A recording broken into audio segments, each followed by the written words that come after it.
As you know, the West has always looked towards the East for all the spiritual answers, for answers on life and living.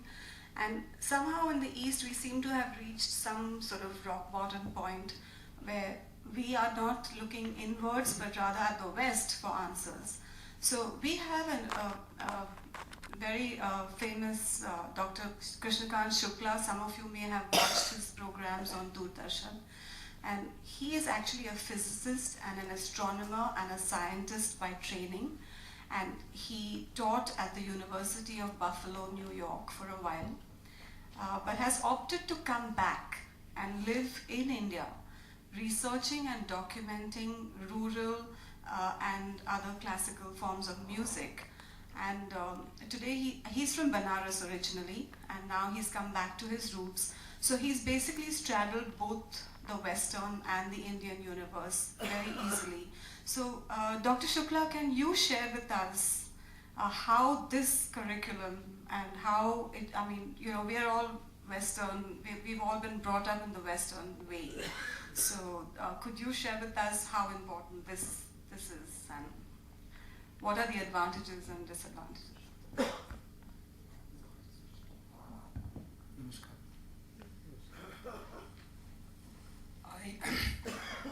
Before I answer your question, I want to relate a personal anecdote, which is a little sad, but I feel that it's pertinent to talk about this.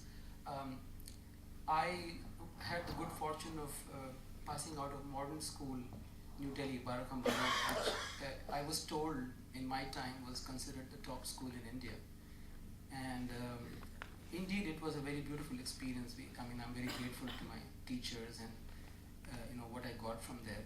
The school was actually established by Mahatma Gandhi sometime in the even during the British days actually. In 2003, nearly 7 years later after I passed out, I was going to the US for a concert tour, and so I was in Delhi for a few hours. I had to go to Connaught Place to Ricky Ram and Sons. It's a music store in the outer circle, to buy one of my harmonium reeds had gone bad, so I was desperate to buy a reed before I get on the plane to America. And 2 o'clock in the afternoon, on my way to Ricky Ram, I was walking along the outer circle, and 3 doors before Ricky Ram, there is a bar and a discotheque. And those of you who lived in the West, you know that bars and discotheques, they don't open until late evening. By law, you're not allowed to sell alcohol at 2 o'clock in the afternoon. But in India, I don't know if the laws exist or if they do, they're on paper. So this bar was open, and there was loud music coming out, and somebody opened the door, and the smell and the stench, of that, if you've experienced that. It was a little shocking to me. And then I was further shocked to see about 6 or 7 school children. They must have been in their final 12th grade or something, coming out of this discotheque and bar with loud music, some kind of punk rock music playing in the background. And they were all drunk, and 3 of them started vomiting in the drain outside. And that was one of the very few occasions in my life, and they were wearing my school uniform. And I was completely shattered. I remember that I had, my eyes became moist. And I said, what's going on, and what are we doing to our children, When I combine this with a statement that the Archbishop of Canterbury made about 10 years ago, he made a statement that I found a little shocking. He says, we have to recognize that Western civilization is a failure. I'm not here to put any, this is what, I'm not saying this, Archbishop of Canterbury, who's supposed to be the second most important person in the Christian world after the Pope, makes a statement like that. So I'm very grateful for many of the gifts that I've received from the West. The list is endless. So I'm not here to put any people or any civilization down. And this is one of the very beautiful things about European and Americans, that they are constantly self-reflecting and trying to correct their course. And there is a clear realization amongst the sensitive people and the educationists and people who feel that they have important contributions to make in society, in the West, that there is something seriously wrong. What is happening is the education system which is essentially a Western education system, essentially British. It came into existence after the Industrial Revolution, when they needed to train people to work in the factories and also to buy the products of the factories. So the system is, I've gone through it, all the way to the end, from kindergarten to PhD and beyond. It tends to produce people who are intellectual giants but spiritual and emotional dwarfs. It tends to produce very unbalanced individuals. And most of us are lucky, I think, through our family systems, through our involvement, through our grandparents, for example, or the wise men in our neighborhood, women that we come in contact with, that we are able to get some semblance of balance in our lives. But it is this, people who are balanced are in spite of the system, not because of it. So I'm looking to find, I was looking to find solutions, because I'm acutely aware. I mean, in America, and I'm sure many of you have been there, or at least this kind of audience. But I was in the academia, and I would often meet people who are gold medalists from the IITs of India, or from the AIMS, from the top institutions. And we are taught good examsmanship. We get, myself included, we get good grades all the way. But when you're in PhD and they give you a piece of paper and they say, now think of something that nobody's thought of before, otherwise you don't get your PhD. That's where the depression hits, because we don't have that skill. That skill, if we had it as children, it is educated out of us. So there are some serious problems, and many of my friends who I was sorry to see that they get what they want. They gold medalists from IIT, will come to America, get an PhD or something, get a high-paying job in the university. But the first time something goes wrong in their life, if there's a divorce or some serious shock, they just cave in. They're not able to handle it. I know a friend of mine, I don't want to name, but I met him a few years later, and he was he had grown bald, and he was twitching and all that. So, I mean, we really need to ask ourselves, or if we are living in denial, we need to wake up to the fact that the emperor has no clothes. This system has serious flaws, and we have to find the answers to this. And therefore, I was very grateful when Geeta ji called me a couple of months ago, and we've been talking on the phone for a long time. And when I found her to be involved with this Gurukul, the beauty of being in India is that in the West, people are acutely aware of the problems, but they're very short on the solutions. But we have this beautiful ancient culture that goes back thousands of years, the culture which has given us the Upanishads, the Vedas, all the classical dances and arts which we all take so much pride in. But what are we doing to nurture this culture, and to give it new life, and to give it new energy? So this, I think, is a very beautiful, I think it's almost an answer to a prayer. So I told her that I want to be a part of this, because I sense something exciting in the air. I sense that through this Isha Sanskriti as a role model for this Gurukul system, there might be a revolution in the country, and I would like to suggest, this Isha Sanskriti is focused in music and the performing arts. But to tell you the truth, all the subjects need an infusion, a serious infusion of love and spirituality and ethics. And the reason this world has become a place where we can't, breathe the air and drink the water, is because, the divine, the sacred, and emotional sustenance and spiritual sustenance have been evaporated out of our education system in the name of secularism. And this is not good. And so there was a famous physicist called Carl Friedrich von Weizsäcker, who invented one of the important, if you're a physicist, you're familiar with his name. Nuclear energy wouldn't exist because of him. Few days before he died, he said that the world of modern times the soulless world of modern times that we see around us is the result of man seeking knowledge without love. And Einstein, a few days before he died, gave an interview in Der Spiegel magazine in which he said, uh, somebody asked him, do you think we've discovered everything there is to be discovered in science, after quantum mechanics, or is there still something left to be discovered? Because a lot of physicists nowadays, they feel that we've discovered everything there is to discover. And Einstein said that, there is still a lot to be discovered, but the scientist of the future would have to be a man of enlarged perception. And this, when I heard this statement, what this means, what he said was that the scientist of the future will have to be a yogi.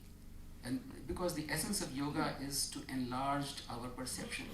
Yogis can hear more, they have more concentration, they can perceive, they're better perceivers than ours.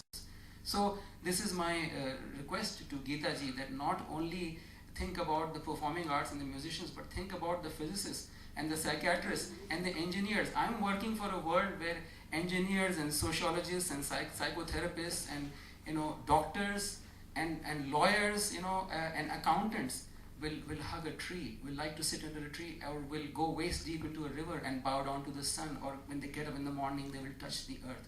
So here I see an opportunity, because Isha Sanskriti is is a beautiful.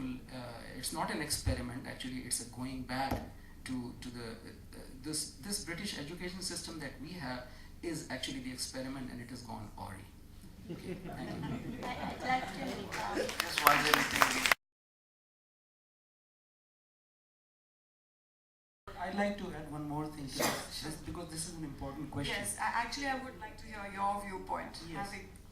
Because the basic principles on which this Isha Sanskriti runs, at the core of it, those principles can be applied to any field. If I can imagine a school of doctors, who are compassionate, who are actually practicing the Hippocratic Oath, who are worried about ethics, who are not kneeling under the pressure of the pharmaceuticals to weed out all the medicines that produce cures for the disease, and to bring in new medicines which will manage the disease for the rest of your life. So we need lawyers who will fight for real justice, the justice that exists in nature. We need accountants who will rather die than to make a falsehood. So these ideas of these, and I believe that the people who pass out of Isha Sanskriti, maybe Isha Sanskriti is only 8 years now, so we don't have enough data right now. But I am seeing the future that maybe in Isha Sanskriti pass out will decide to go to medical school, with all those core principles, and become a doctor, who will be an example to the rest of the world. One of the things that I think I will ask Dr. Shukla to explain to us is, the other day you were telling us about how the astronomers from ancient times, how they had mathematics down pat, and how we are still catching up to them, and how even the physicists, they are learning that what the saints and the rishis have come up with, we are just discovering. Could you just tell us, because he's the best qualified here. Yeah, I'll do that, but may I know your name? Aarti ji, you've asked such a beautiful question. I congratulate you on that. But I think we recognize that when these children pass out of Isha Sanskriti, they are coming to this world, which we all know so well. And the world also has to be prepared. The world also society has to evolve to be able to actually recognize and accept and support and honor these children. And one of the reasons we are doing these events is precisely to do that, to bring, to raise the awareness of society, because the society gets the kind of, teachers and doctors and lawyers that it deserves, So it's a dual process. Isha Sanskriti cannot exist in isolation of the world outside. There needs to be work done, and I think when you see this video, you see that Sadhguru Jaggi Vasudev is doing this very well. He's telling people, and in the process he's also educating us, and we are also trying to do that. Now, regarding your question, the complexity, a lot of us don't understand how deep, intricate, complex, and evolved these Sanskritic branches of learning are, Just to give you an example, not just music, but my field is physics and astronomy. So when I was doing my PhD in University of Buffalo, I heard about a lecture in Brown University by David Pingree, who at that time, he's dead now, he's a white Caucasian American, who was considered the world's leading expert on Hindu astronomy. So not astrology, but astronomy, Khagol Shastra. So he was giving a lecture at Brown University, and I was interested, so I drove 7 hours to go and listen to his lecture. And I was absolutely astounded. This is something that my Indian education system didn't teach me, probably because if they had tried to teach me that, somebody in Delhi would have started screaming that it's all Hindutva, But he was saying that the astronomical calculations of the planets and the right and left nodes of the moon, which we call Rahu and Ketu, and the precession of the equinoxes, which is how the Earth's axis actually revolves one circle in 26,000 years. That's a huge, one circle in 26,000 years, the Earth's axis. He was saying that these calculations, which are there in Surya Siddhant and done, they are like correct to the third or fourth decimal place. They match with the modern supercomputers, and he, in his talk, he was talking about the astronomy Gurukul, Khagol Gurukul in Varanasi, in Jaipur, major one in Delhi, and all these Gurukuls that had existed for thousands of years, of Indian astronomers and mathematicians. So at the end of the lecture, I went to him and I said, what happened to all these Gurukuls, these schools that you're talking about, schools of astronomy, Delhi, Srinagar, Jaipur, South, etc., Chennai. What happened to all these schools? He says, you don't know? I said, I'm sorry, please educate me. He said that in about 150 years ago, when the British started setting up their school system, all support to these gurukuls, it dried out, and they eventually died out, So, but this is just with example to astronomy, but in music, for example, right now I brought with me in this journey a text called Sangeet Ratnakar by Sarang Dev. It's a 13th century text on music, and Sarang Dev was a musician originally from Kashmir who lived in Varanasi. And you open this book and you will see the most intricate description of the human anatomy and physiology, and like detailed description. This is a text on music, but because music has such a deep effect, and our organs are influenced by it, and they also contribute. They act as resonating boxes. So they talk about all these, and then they go into the sacred anatomy also, into the chakras and how different notes affect different chakras, where they reside, what colors come out of every note, etc.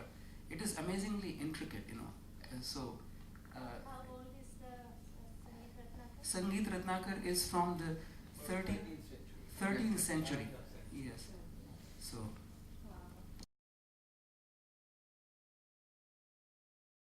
I'm not sure if I really understand your question, but if I understand your question, my understanding is that you said that it's a small number of students, but we are hoping that there will be a transformation in whole society. No, I was talking about adults. No, I'm talking to his.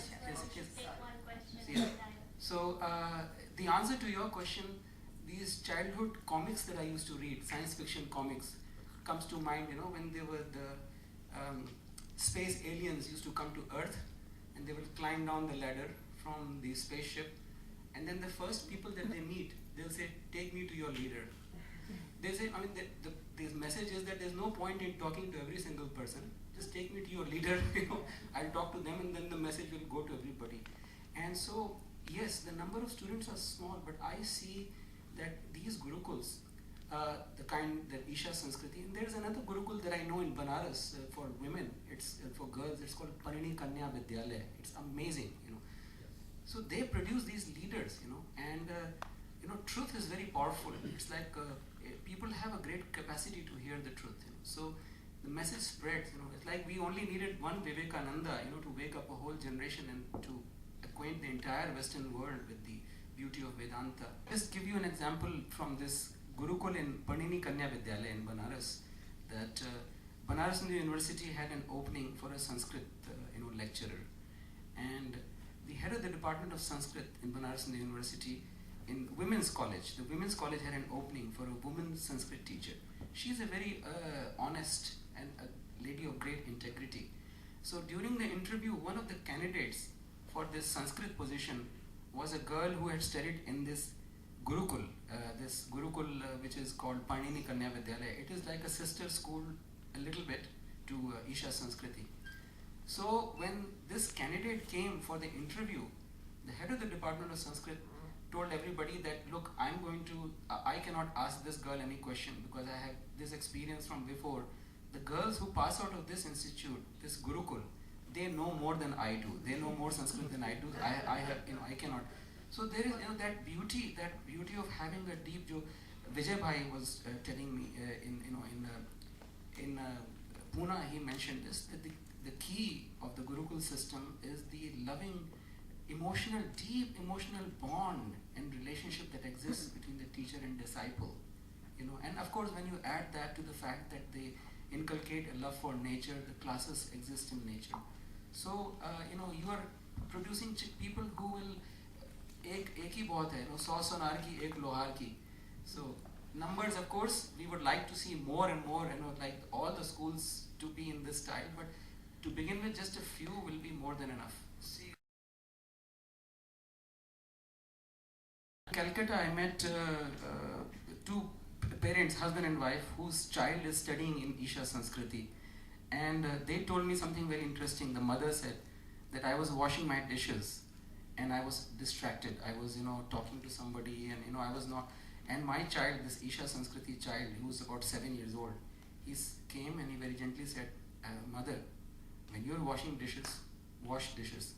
Don't think about anything else. Be concentrated, Don't think about what. This is a child teaching. So, And you can tell. if I may have your permission to, you've asked a very good question.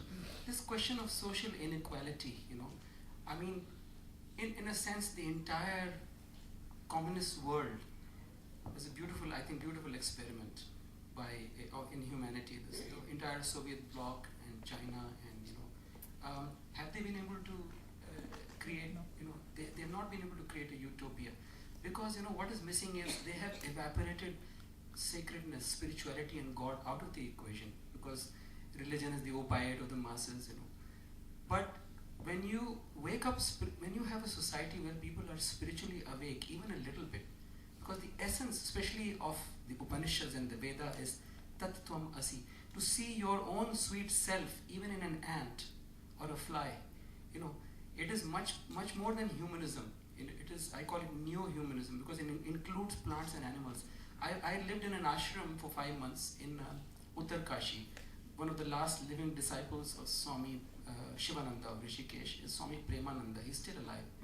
And I was so heartened to see that some district magistrate of Uttar Kashi came to visit him, in his car. And Swami Premananda, when it's time for dinner, he will make everybody sit next to the district magistrate, his driver.